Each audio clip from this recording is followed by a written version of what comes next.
Technology supreme court న్యాయమూర్తులకు కూడా ఇబ్బందికరంగా మారింది. లాయర్లు పిటిషన్ల డ్రాఫ్టింగ్ లో ఏఐని వినియోగించడంపై సుప్రీంకోర్టు తీవ్ర ఆందోళన వ్యక్తం చేసింది. ఈ ధోరణి ఆందోళనకరమని వ్యాఖ్యానించింది. ఉనికి లేని కేసులను కోర్టు చేయడం మంచి పద్ధతి కాదు అంటూ సుప్రీంకోర్టు తెలిపింది.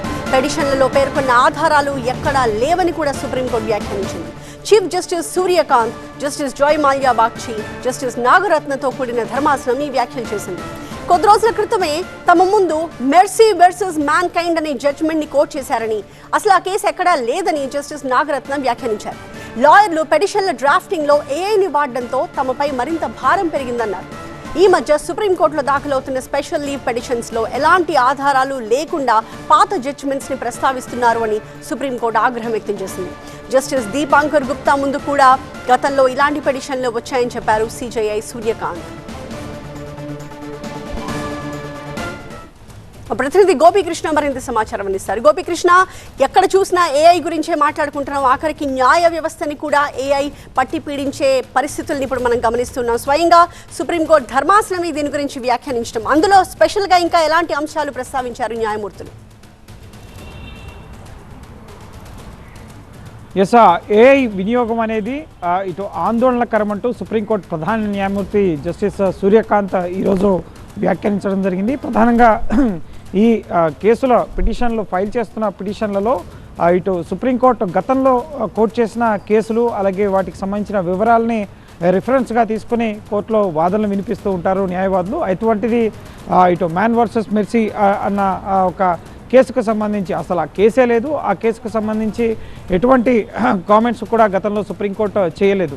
కానీ అటువంటి అంశాలని ఏఐ ఆధారితంగా చాట్‌జీపీటీ అలాగే ఆర్టిఫిషియల్ ఇంటెలిజెన్స్ టూల్స్ని ఉపయోగించి ముఖ్యంగా సంబంధిత కేసులకు సంబంధించిన పిటిషన్ డ్రాఫ్టింగ్స్ అనేవి ఆ విధంగా చేస్తూ ముఖ్యంగా ఇటు తమ పనిని తగ్గించుకునేందుకు కృత్రిమ మేధస్సును ఉపయోగించడం వల్ల అనేక సమస్యలు తలెత్తుతాయి. దీనివల్ల న్యాయ వ్యవస్థపై మరింత భారం పడుతుంది. ముఖ్యంగా అసలు అట్లాంటి జడ్జిమెంట్స్ ఉన్నాయా అన్నది రిఫర్ చేసుకోవాల్సి ఉంటుంది. న్యాయమూర్తులు మళ్ళీ వాటిని పరిశీలించాల్సి ఉంటుంది. కాబట్టి ఇది ఇంకా పనిని పెంచే అంశంగా ఉంటుంది. గతంలో గడిచిన 6 ఏళ్లుగా కూడా ఆర్టిఫిషియల్ ఇంటెలిజెన్స్ని సుప్రీంకోర్టులో ఉన్న పరిపాలనా విభాగం కూడా వినియోగిస్తున్న పరిస్థితి ఉంది. ముఖ్యంగా జడ్జిమెంట్స్ని తెలుగులోకి అలాగే ఇతర భాషల్లోకి తర్జుమా చేయడం కానీ, లేక కేసుల ముఖ్యంగా ఇటు లిస్టింగ్ని వేగవంతం చేయడం కానీ, ఇటువంటి టెక్నికాలిటీ ఇష్యూస్లో వాడుకోవడం జరుగుతుంది. కానీ ఈ విధంగా లీగల్గా ముఖ్యంగా న్యాయపరమైన అంశాలకు సంబంధించి డ్రాఫ్టింగ్లో కూడా దీన్ని న్యాయవాదులు ఉపయోగించడం అనేది తీవ్ర ఆందోళనకర అంశంగా సుప్రీంకోర్టు ప్రధాన న్యాయమూర్తి పేర్కొనడం జరిగింది. ఇది కేవలం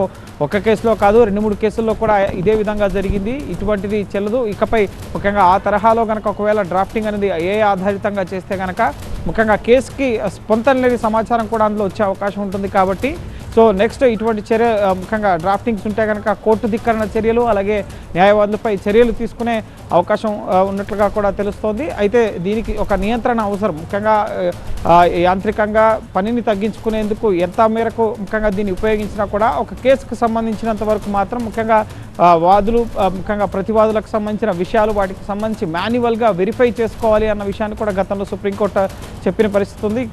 ముఖ్యంగా టూల్స్ని ఉపయోగించుకోవచ్చు, డ్రాఫ్టింగ్ ఈజీగా అవుతుందని. కానీ మూలాన్ని పూర్తిగా నాశనం చేసే విధంగా అలాగే కోర్టును తప్పుదారి పట్టించే విధంగా ఈ ఆర్టిఫిషియల్ ఇంటెలిజెన్స్ టూల్స్ని చాట్‌జీపీటీని డ్రాఫ్టింగ్లో వినియోగించడం వల్ల కోర్టులపై మరింత భారం పెరుగుతుంది. ఇది చాలా ఆందోళనకర అంశం. ఈ విధంగా ఒకవేళ డ్రాఫ్టింగ్ విషయంలో మీరు ఉపయోగిస్తున్నా కూడా ముఖ్యంగా దాన్ని పూర్తిగా స్థాయిలో వెరిఫై చేసుకున్న తర్వాత మాత్రమే పిటిషన్స్ ఫైల్ చేయాలని చెప్పి సుప్రీంకోర్టు చెప్పిన పరిస్థితి ఉంది. చూడాలి మరి న్యాయవాదులు దీన్ని ఎంతవరకు పాటిస్తారనేది.